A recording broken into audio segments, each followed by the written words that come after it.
الحمد لله نحمده ونستعينه ونستغفره ونؤمن به ونتوكل عليه ونعوذ بالله من شرور أنفسنا ومن سيئات أعمالنا من يهده الله فلا مضل له ومن يضلله فلا هادي له ونشهد أن لا إله إلا الله وحده لا شريك له ولا نظير له ولا مشير له ولا معين له ونشهد أن سيدنا وسندنا وحبيبنا ومولانا محمدا عبده ورسوله صلى الله عليه وعلى آله وصحبه أجمعين أما بعد قال الله تبارك وتعالى في القرآن الكريم والفرقان الحميد أعوذ بالله من الشيطان الرجيم بسم الله الرحمن الرحيم يا أيها الذين آمنوا كتب عليكم الصيام كما كتب على الذين من قبلكم لعلكم تتقون وقال النبي صلى الله عليه وسلم من قام رمضان إيمانا واحتسابا غفر له ما تقدم من ذنبه أو كما قال عليه الصلاة والسلام رب اشرح لي صدري ويسر لي أمري واحلل عقدة من لساني يفقهوا قولي. عزیزان گرامی، محترم بزرگوں اور دوستوں، اللہ تبارک و تعالیٰ کا ہم سب پر بڑا احسان و کرم ہے کہ اس مالک حقیقی نے ہم سب کو ایمان کی دولت بخشی اور ایک اہم فریضہ یعنی نماز جمعہ کی ادائیگی کے لیے مسجد میں آنے کی توفیق بخشی اور تھوڑی دیر اللہ اس کے رسول کی باتوں کو سننے کا موقع عنایت فرمایا. دعا فرمائے کہ اللہ تعالیٰ مجھے صحیح کہنے اور ہم سب کو اس پر عمل کرنے کی توفیق عنایت فرمائے.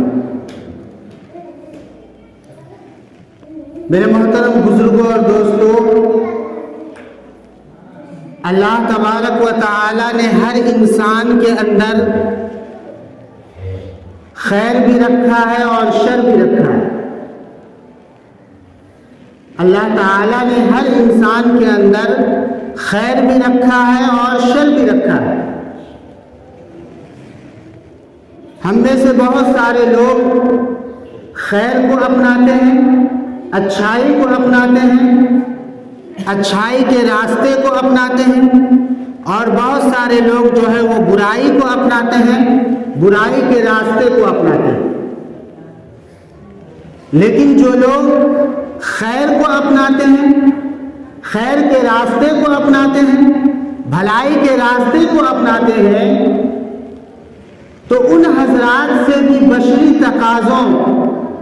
اور بشری کمزوریوں کی وجہ سے بسا اوقات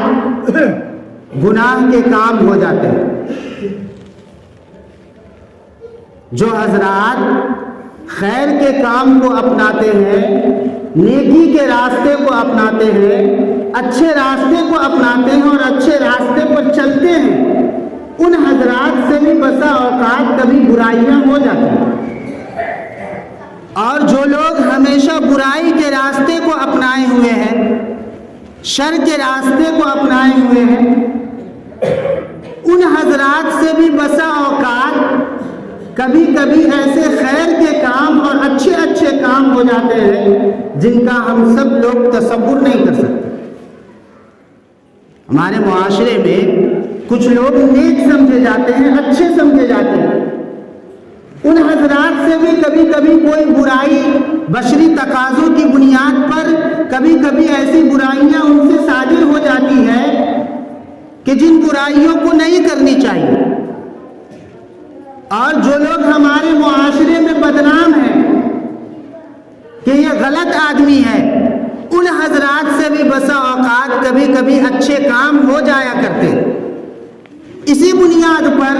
کسی بھی انسان کو کمتر اور حقیر نہیں سمجھنا چاہیے، کسی کو گھٹیا نہیں سمجھنا چاہیے، اس لیے جانتا کہ اللہ کے نزدیک کس کا مقام و مرتبہ ہے، اللہ کے نزدیک کون اللہ کے نزدیک پہنچا ہوا ہے۔ بسا اوقات ایسا ہوتا ہے کہ دنیا والے کسی انسان کو ذلیل اور حقیر اور کمتر اور گھٹیا سمجھتے ہیں، لیکن اللہ کے نزدیک اس کا ایک مقام ہوتا ہے، ایک مرتبہ ہوتا ہے۔ اسی طریقے سے بہت سارے لوگ کسی انسان کو نیک تصور کرتے ہیں، اچھا خیال کرتے ہیں کہ یہ آدمی نیک ہے، اچھا ہے، لیکن اللہ کے نزدیک وہ اچھا نہیں ہوتا۔ اس لیے کسی بھی انسان کو حقیر نہیں سمجھنا چاہیے، کسی بھی انسان کو گھٹیا نہیں سمجھنا چاہیے، کسی بھی انسان کو ذلیل نہیں سمجھنا چاہیے۔ ہر انسان جو ہے وہ قابل عظمت، ہر انسان قابل احترام۔ اللہ کے نزدیک کون کس مقام پر ہے اور کس مرتبے پر ہے یہ کوئی نہیں جانتا، اور اللہ تبارک و تعالی نے ہر انسان کا ایک مقام و مرتبہ بنایا۔ اللہ تعالی کے نزدیک عزت کا معیار تقویٰ ہے۔ اللہ تعالیٰ تمہاری صورتوں کو نہیں دیکھتا، تمہارے جسموں کو نہیں دیکھتا، تمہارے لباس کو نہیں دیکھتا، اللہ تعالیٰ تمہارے دل کو دیکھتا ہے، اور دل کے اندر کی بات کو کوئی انسان نہیں جانتا۔ دل کے اندر کی بات کو کوئی انسان نہیں جان سکتا کہ کون انسان اپنے رب سے کتنی محبت کرتا ہے اور کون انسان اپنے رب سے کتنا ڈرتا ہے۔ اس لیے کسی انسان کو کمتر نہیں سمجھنا چاہیے۔ اور ہم سب غور کریں تو ہر انسان کے پاس دو ایسے عضو ہیں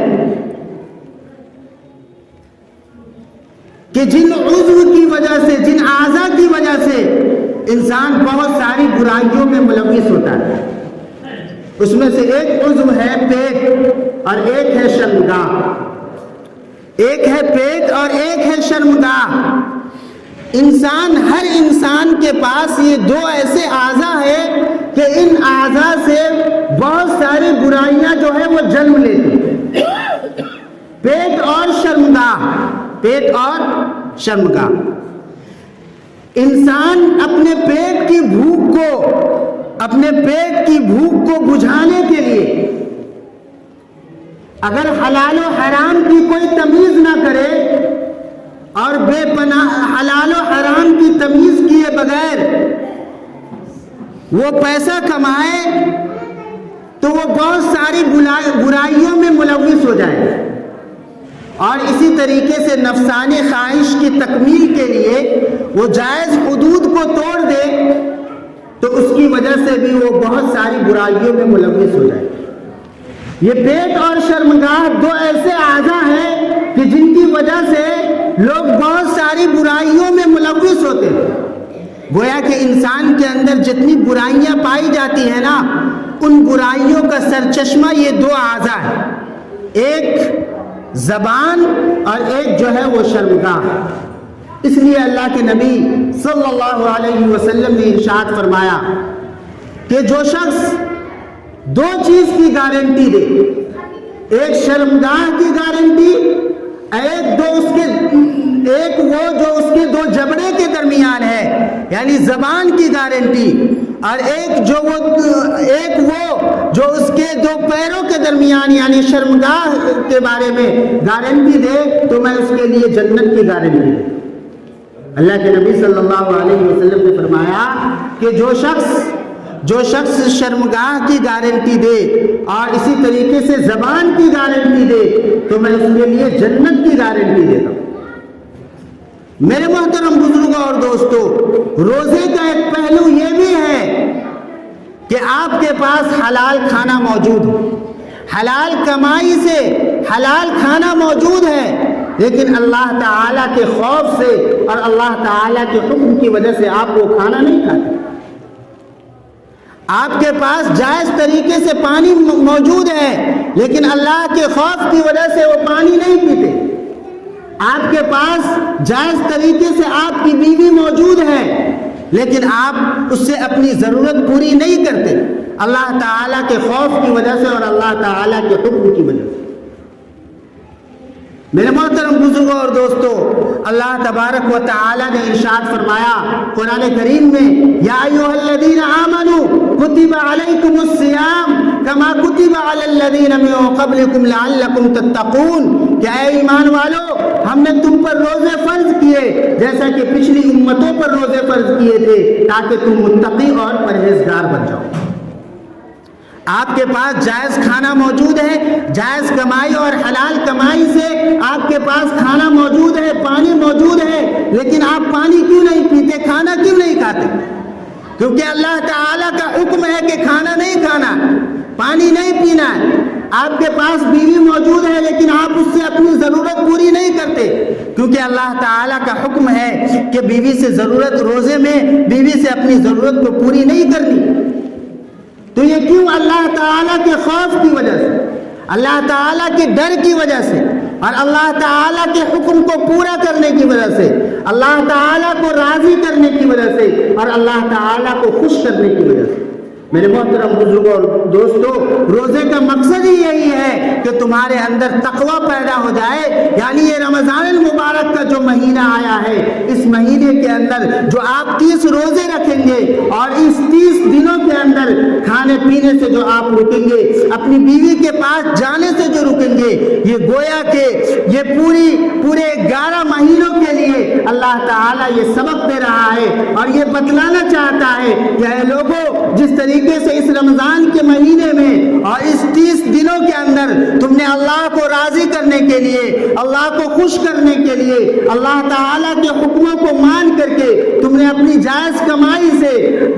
کمائی سے حلال روزی کو تم نے کھانا چھوڑ دیا، پانی پینا چھوڑ دیا، اپنی بیوی کے پاس جانا چھوڑ دیا۔ اب میرے بندو، 11 مہینوں کے اندر تم اسی طریقے سے اللہ تعالیٰ نے جن چیزوں کو حرام کیا ہے، جن چیزوں کو ناجائز قرار دیا ہے، جن کاموں سے اللہ ناراض ہوتا ہے، جن کاموں سے اللہ کا غضب نازل ہوتا ہے، اللہ کا عذاب نازل ہوتا ہے، ان کاموں سے تم باز آ جانا۔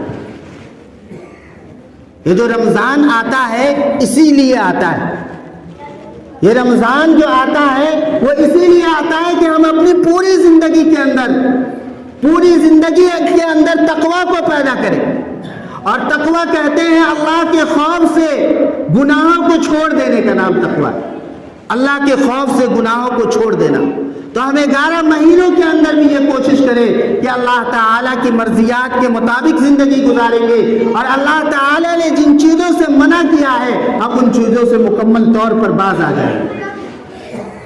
اور اللہ تبارک و تعالیٰ نے یہ رمضان المبارک کا جو مہینہ ہے بڑا مقدس مہینہ ہے، اس مہینے کو سید الشہور کہا گیا ہے، تمام مہینوں کا سردار۔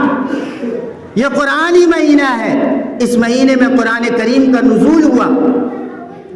اللہ تبارک و تعالیٰ نے ارشاد فرمایا، شہر رمضان الذی انزل فیہ القرآن ھدی للناس وبینات من الھدی والفرقان فمن شہد منکم الشہر فلیصم۔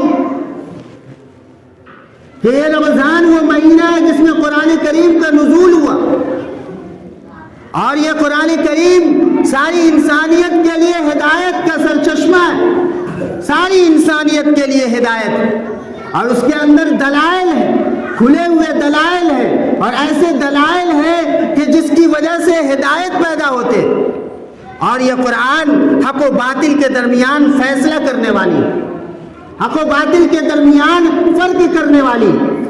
اور اللہ تعالیٰ نے فرمایا کہ فمن شہد منکم الشہر فلیصم، تم میں سے جو آدمی اس مہینے کو پائے تو وہ ضرور اس کا روزہ رکھے، وہ ضرور اس کا روزہ رکھے۔ اور حدیث پاک میں اللہ کے نبی صلی اللہ علیہ وسلم نے ارشاد فرمایا کہ ابن آدم کا جو بھی عمل ہوتا ہے، انسان جو بھی عمل کرتا ہے، اللہ تعالیٰ اس کا ثواب 10 گنا سے لے کر کے 700 گنا تک بڑھا دیتے، 10 گنا سے لے کر کے 700 گنا تک بڑھا دیتے۔ آپ نے کوئی نیکی کیا، کوئی بھی نیکی کوئی نیکی کی ہے تو اللہ تعالیٰ کے نزدیک اس کا 10 گنا ثواب ملے۔ لیکن اس نیکی کے اندر اگر آپ نے اخلاص کے ساتھ کیا اور آپ کے اخلاص کا معیار جتنا بلند ہوگا، جتنا اونچا ہوگا، اللہ تبارک و تعالیٰ اس کے ثواب کو اتنی ہی بڑھائیں گے، یہاں تک کہ 700 گنا تک بڑھا دیتے۔ لیکن اللہ تعالیٰ نے فرمایا کہ روزہ اس سے مستثنا ہے، روزہ اس سے الگ ہے۔ سارے عمل کا ثواب تو 10 گنا سے لے کر کے 700 گنا تک بڑھتا ہے، لیکن روزہ جو ہے وہ اس سے الگ ہے۔ الصوم لی وانا اجزی بہ، اللہ کے نبی صلی اللہ علیہ وسلم نے فرمایا کہ اللہ تعالیٰ فرماتے ہیں کہ روزہ اس حکم سے مستثنا ہے، روزہ میرے لیے ہے اور میں ہی بدلہ دوں گا۔ میرے بندوں نے میرے حکم کے مطابق اپنی خواہشات کو چھوڑا، اپنے کھانے پینے کو چھوڑا، اپنی نفسانی خواہشات کو چھوڑا، لہذا اس کا بدلہ میں ہی دوں گا۔ اے فرشتے، تم نہیں دے سکتے اس کا بدلہ۔ اور اللہ کے نبی صلی اللہ علیہ وسلم نے فرمایا کہ للصائم فرحتان، فرحت عند فطرہ وفرحت عند لقاء ربہ، کہ روزے دار کے لیے 2 خوشخبری، روزے دار کے لیے 2 خوشخبری ہے۔ ایک خوشخبری اس وقت جب وہ افطار کرتا ہے، جب وہ روزہ کھولتا ہے۔ اندازہ لگائیے، دن بھر کے بھوکے ہو اور دن بھر کے بھوکے رہنے کے بعد، پیاس کی شدت، بھوک کی شدت برداشت کرنے کے بعد جب مغرب کی اذان کے وقت ہم افطار کرتے ہیں تو ہمیں کتنی خوشی محسوس ہوتی، یقیناً خوشی محسوس ہوتی۔ تو ایک خوشی افطار کے وقت اور ایک خوشی عند لقاء ربہ، جب اپنے رب سے انسان ملاقات کرے گا نا، جب اپنے رب سے ملاقات کرے گا، اس وقت جو خوشی محسوس ہوگی، اس خوشی کو لفظوں میں بیان نہیں کیا جا سکتا۔ تو روزے دار کے لیے 2 خوشخبری ہے، ایک خوشخبری تو اس کے افطار کے وقت، اور ایک خوشخبری جو ہے وہ اپنے رب سے ملاقات کے وقت۔ اور اللہ کے نبی صلی اللہ علیہ وسلم نے فرمایا کہ تم میں سے کوئی آدمی اگر روزہ ہو تو فلا یرفث ولا یسخب، کوئی فحش کلام نہ کرے، کوئی گندی بات نہ کرے اور نہ شور شرابہ کرے۔ آدمی جب روزہ ہو تو کوئی گندی بات نہ کرے، کوئی فحش کلام نہ کرے اور نہ شور شرابہ کرے۔ اور جب اس کے ساتھ کوئی آدمی گالی گلوچ کرے، کوئی جھگڑا لڑائی اگر اس سے زبردستی کرے، تو اس سے کہہ دے انی صائم، کہ میں روزہ دار ہوں، میرے لیے مناسب نہیں ہے کہ میں تم سے لڑوں، میں تم سے جھگڑا کروں، میں تمہیں گالی دوں، یا میں تم سے کیا کہتے ہیں تمہیں کوئی نازیبہ کلمات کہوں۔ ایک حدیث میں اللہ کے نبی صلی اللہ علیہ وسلم صحابہ کو کہا کہ حاضر ہو جاؤ، تمام صحابہ کرام حاضر ہو گئے۔ اللہ کے نبی صلی اللہ علیہ وسلم نے صحابہ کرام سے کہا کہ حاضر ہو جاؤ، منبر کے قریب آ جاؤ۔ تمام صحابہ کرام منبر کے قریب آ گئے اور آپ صلی اللہ علیہ وسلم منبر پر چڑھے۔ پہلے منبر پر قدم رکھا تو کہا آمین، اور دوسرے منبر پر قدم رکھا تو کہا آمین، اور تیسرے منبر پر قدم رکھا تو کہا آمین۔ پھر اس کے بعد نیچے اترے تو صحابہ کرام نے عرض کیا کہ اللہ کے نبی، ہم نے آپ سے ایک عجیب بات آج سنی جو آج سے پہلے کبھی بھی نہیں سنی تھی۔ آپ سے ایک ایسا عمل دیکھا جو عمل آپ نے کبھی بھی نہیں کیا۔ آپ پہلے منبر پر چڑھے تو کہا آمین، دوسرے پر چڑھے تو کہا آمین، اور تیسرے پر چڑھے تو کہا کہ آمین۔ تو اللہ کے نبی صلی اللہ علیہ وسلم نے ارشاد فرمایا اور صحابہ سے کہا کہ دیکھو، جبرائیل امین میرے پاس آئے تھے۔ جب میں پہلے منبر پر چڑھا تو حضرت جبرائیل علیہ السلام نے مجھ سے یہ کہا کہ آپ کی امتی میں سے جو شخص رمضان کو پائے، آپ کی امتی میں سے جو شخص رمضان کو پائے اور رمضان میں اللہ تعالیٰ کی عبادت کر کے اللہ تعالیٰ کی عبادت کر کے اللہ کے سامنے رو دھو کر کے وہ اپنی مغفرت نہ کروا لے، اس کے لیے ہلاکت۔ حضرت جبرائیل علیہ السلام نے کہا کہ جب میں پہلے منبر پر چڑھا، اللہ کے نبی صلی اللہ علیہ وسلم نے کہا کہ جب میں پہلے منبر پر چڑھا تو جبرائیل امین نے کہا کہ آپ کی اس امتی کے لیے ہلاکت ہو جو رمضان المبارک کا مقدس مہینہ پائے اور اس کے باوجود اس مہینے میں وہ اپنی مغفرت نہ کروا لے۔ پھر اس کے بعد جب میں دوسرے ممبر پر چڑھا تو حضرت جبرائیل امین نے کہا کہ ہلاک ہو وہ شخص جس کے سامنے آپ کا ذکر کیا جائے، یعنی حضور صلی اللہ علیہ وسلم کا تذکرہ ہو اور وہ آپ پر درود نہ پڑے۔ اس لیے دوران تقریر اگر آپ کہیں بھی حضور صلی اللہ علیہ وسلم کا نام سنیں تو زبان سے صلی اللہ علیہ وسلم آپ ضرور کہیں۔ تو فرمایا کہ ہلاک ہو وہ شخص جس کے سامنے آپ کا ذکر ہو اور وہ آپ پر درود نہ پڑھے۔ تو میں نے کہا آمین، اور جب میں تیسرے ممبر پر چڑھا تو جبرائیل امین نے کہا کہ ہلاک ہو وہ شخص جس نے اپنے ماں باپ میں سے کسی کو بڑھاپے کی عمر میں پایا اور وہ اپنے ماں باپ میں سے کسی ایک کی خدمت کر کے اپنے آپ کو جنت کا مستحق نہیں قرار پایا۔ ہلاک ہو وہ شخص جس نے اپنے ماں باپ میں سے کسی کو بڑھاپے کی عمر میں پایا اور اس کی خدمت کر کے اپنے آپ کو جنت کا مستحق نہ بنایا، وہ شخص بھی ہلاک ہو، اس کے اوپر میں نے آمین کہا۔ تو میرے محترم بزرگوں اور دوستو، ان چند باتوں سے ہمیں رمضان کی اہمیت کا اندازہ ہوتا ہے۔ اللہ تعالی ہم سب کو کہنے سننے سے زیادہ عمل کی توفیق عنایت فرمائے، اور رمضان جو مبارک مہینہ آ رہا ہے اس کے لیے ہم کمر کس لے، جیسا کہ اللہ کے نبی صلی اللہ علیہ وسلم عبادات کے لیے کمر کس لیا کرتے تھے۔ رمضان المبارک کا جب مہینہ آتا تھا تو آپ عبادت کے لیے کمر کس لیا کرتے تھے۔ لہذا ہم لوگ بھی اپنے کاموں کو تھوڑا مختصر کر دیں، اپنی ضروریات کو مختصر کر دیں اور رمضان کے لیے مکمل طور پر تیار ہو جائے، تاکہ ہم اس رمضان میں اپنی مغفرت کرا سکیں اور اللہ تعالیٰ کے سامنے ہم سرخروئی حاصل کر سکیں۔ اللہ تعالی ہم سب کو کہنے سننے سے زیادہ عمل کی توفیق عنایت فرمائے۔ جو لوگ سنت نہ پڑھیں وہ سنتوں سے فارغ ہو جائیں۔